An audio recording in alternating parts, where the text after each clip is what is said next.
G'day everyone, welcome back to Jetski's Garage. This episode, you're going to be doing a few small bits and pieces to the coupe, get it ready. Going to be taking it to Malala Raceway for a fun day.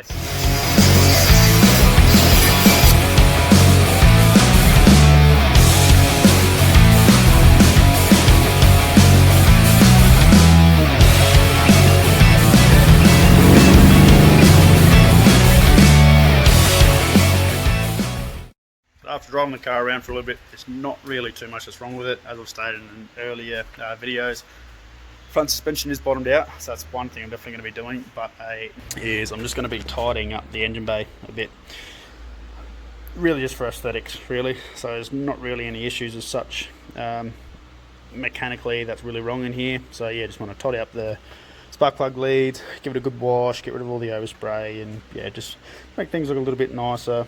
I know I still obviously got this and that's not black and whatever, but baby steps, small things at a time, because one, I'm not a rich guy, two, don't have heaps of time. But yes, we shall start going through some of the things on this episode.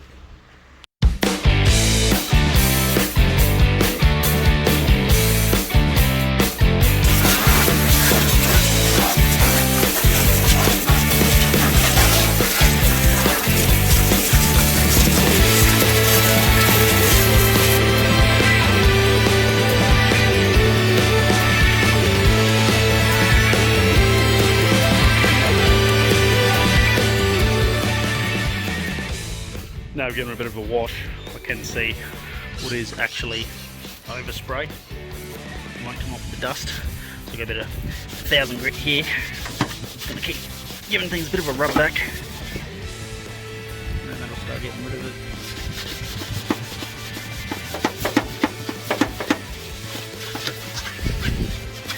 Should come up a lot nicer, I hope. And then I can give her a bit of a lick of paint.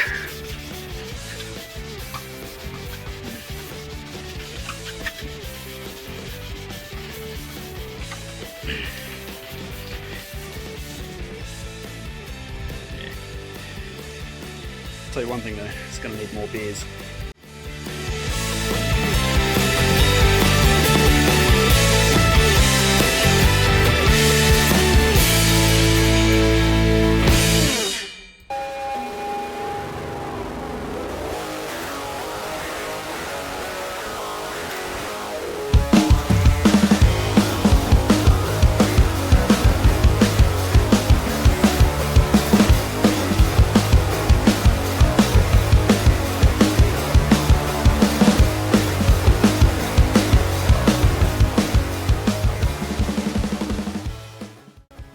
So another thing that's on my list is reverse mirror.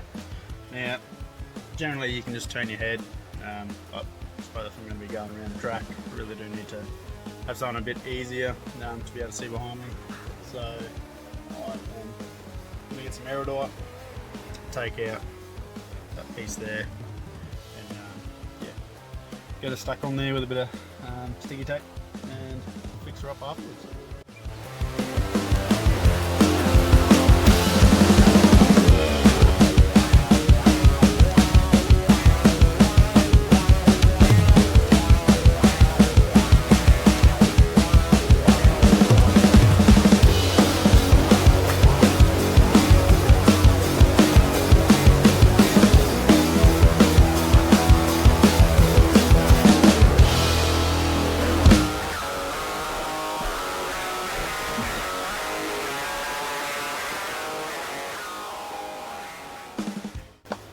While that's dry, I'm going to do my timing now, see what the distributor's at, and then pull the dizzy out and adjust one tooth on the gear so I can get those spark plug leads finally aligned.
make sure that my oil pressure is still good, which means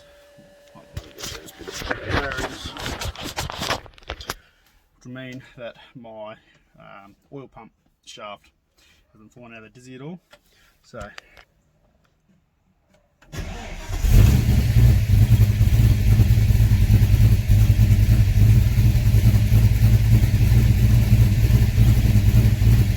perfect. Happy with that. Oh yeah, so much better. Really happy with that now. Nice and straight. Obviously that's sagging down a little bit, so I might see what I can do to maybe pick that up a little bit to make it look a bit more symmetrical. But yeah, no, happy with that. Probably going to start over this corner here next. Tidy a bit of the wiring up and whatnot.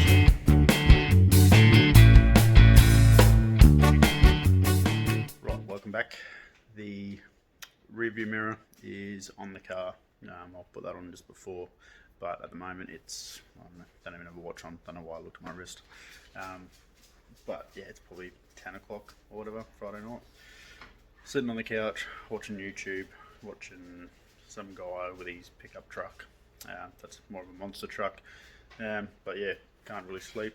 So got itchy to continue on doing stuff on the coupe. But decided to do a little bit of a part that I wasn't going to do yet, but it will look pretty in that engine bay. Now, these guys are awesome.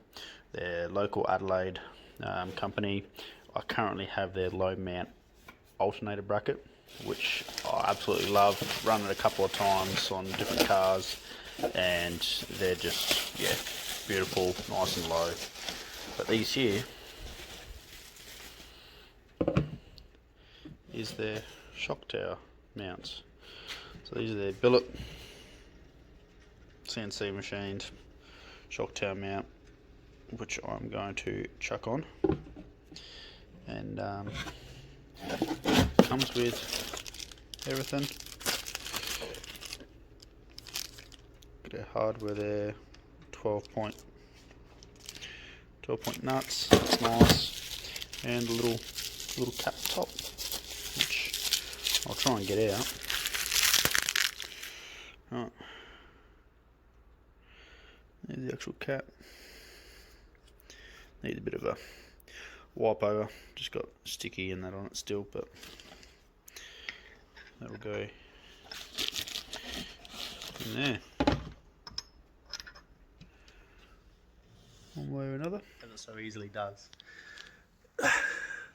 I've just bit the bullet and it's escalating. I was going to be doing this anyway, but yeah, decided from doing the shock tops, might as well pull the shocks out, might as well pull the wheels off and pull the springs out. Haven't even ordered the new ones yet, but yeah, it's good motivation to get the new ones ordered, so I'll probably jump on eBay tonight, get the next ones. Yeah, gonna have a look at, just check ball joints and all that as well while I'm here, so get into it.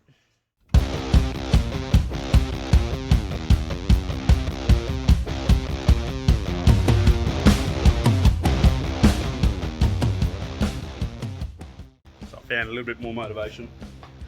Next thing on my list, I'm going to do my park brake, which is a fair bit of a safety thing. It is helpful. My driveway's on a bit of a slope, so yeah, I can't really pull my car out and just let it idle out in the driveway, let it warm up or anything. So while it's up in the air, I'm going to get park brake out, possibly do my speedo cable as well, and yeah, just do a couple of those other things, just to make it a bit more of a nicer car while it's up in the air. It's nice and handy.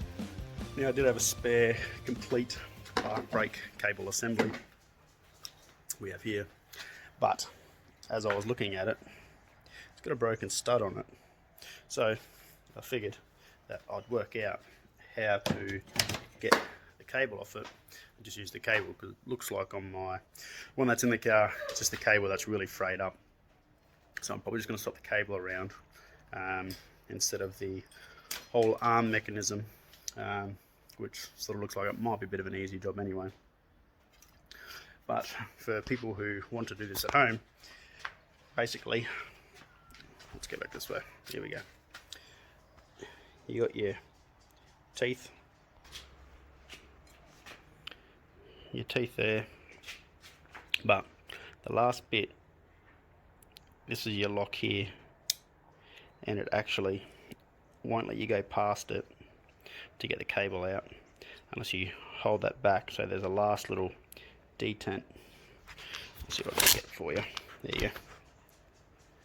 So that detent there is your last stopper to stop it from going all the way down, because the cable hides in the back of that one there, and you want to get it so it comes out the bottom hole there. So the only way to get that, see as I push that down, that lock, sorry about the focus, that lock locks into it there, and we look back at the bottom, yeah, you can't actually get the cable out when it's there. So you get some pliers or your hands, push it back a little bit, and then you can see the bottom of the rod, and then your cable will come out. So that's what I do, get rid of that one, and yeah, keep the original handle assembly that I have in the car down there. So look at the original action arm. It was quite rusty, so basically I pulled it back, didn't pull it apart, but just pulled it back, give it a good sand out, and I've sprayed some dry film lubricant. It's like a graphite spray really, so it doesn't attract all the dust and stuff like that, but that actions quite nicely now. There is a couple of tabs there at the base as well, right there. They were a bit loose as well, so I'll just tighten them up as well, which should give the arm a bit more of a firmer feel rather than a slop floating around kind of feel. So yeah, I'm going to run this one again. So fast forward a couple of days and I've got my new springs for it. The other beauty of this video going over a bit over a week now is you get to see me have a haircut occasionally.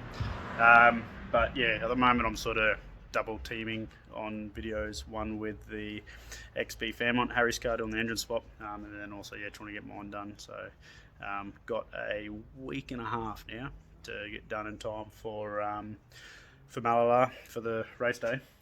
But these new spring, old spring, so it does look like a fair difference as it sits, but yeah, like we could see the bump stops were definitely sitting on there. So yeah, once you took them out, it'd probably sink a little bit lower. So yeah, I reckon these will settle in quite nicely and hopefully make it a bit drivable, because at the time I couldn't even get over speed bumps, was scraping out trying to get into my shed as well. So yeah, hopefully these work out just perfect.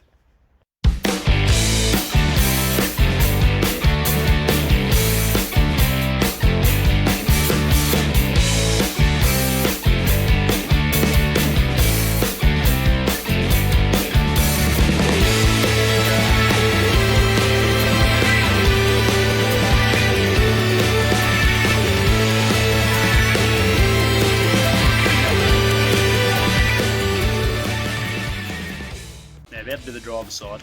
The driver's spring is a little bit taller than the passenger one. Same with the old springs I had, that was the same, and the new one's the same as well. So not by much for these newer ones, but yeah, it is enough just to, so when the driver's obviously in the car by himself, it does look a bit more level. It was a bit of a squeeze to get that passenger one in, as you can see by the video. Couple of pry bars in that because we don't have any spring compressors anymore. Have the dodgy, shitty old ones, and I took the original 6-cylinder springs out of this thing, and one let go, and I just threw the spring out with the last compressor on it. Just, yeah, take it off. So.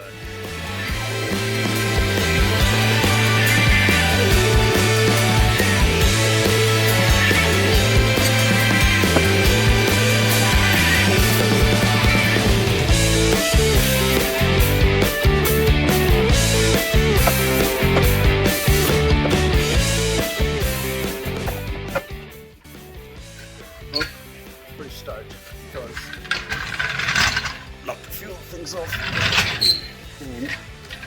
and yeah, pretty happy with what I've gotten done. So just getting it ready, drop on the ground, take it for a drive. So I've done the speedo cable as well, and then yeah, Tago power's not wired up yet, but that's alright, I can do that later. But yeah, my shocks are in, suspension's in, so yeah, get it on the ground, take it for a quick drive, probably go to my mate Jared's place, take it out of him. But yeah, the reason why my speedo wasn't working was the good old usual thing of the exhaust. Had been rubbing on the cable. Hold on. There we go. So yeah, that was not going to work. But yeah, had a spare cable, so that's in. Gears on there. Yeah, I reckon we're good to go. Alright, so taking her for a bit of a test drive.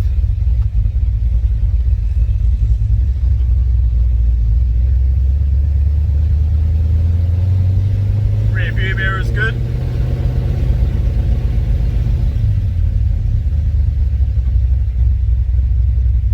Already I can feel the front suspension is so much smoother.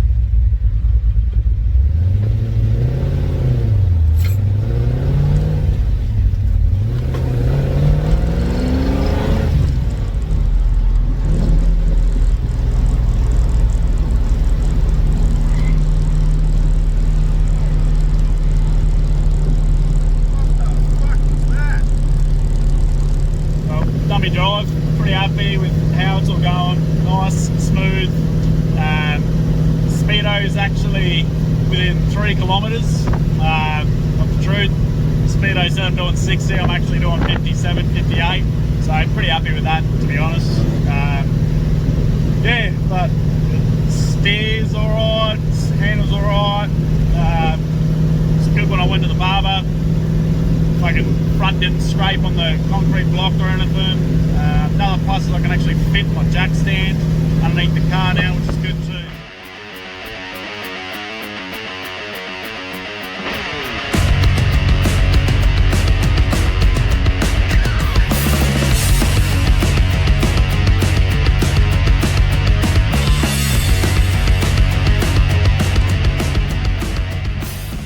That's a wrap for this episode, guys. Thanks very much for watching. Please hit that subscribe and like button. Tell your mates. Been getting some really good feedback from some people, so appreciate it. But yeah, hopefully next time you see me, I'll be out on the NRL racetrack throwing this thing around and having an absolute ball. But see you then. Cheers, guys.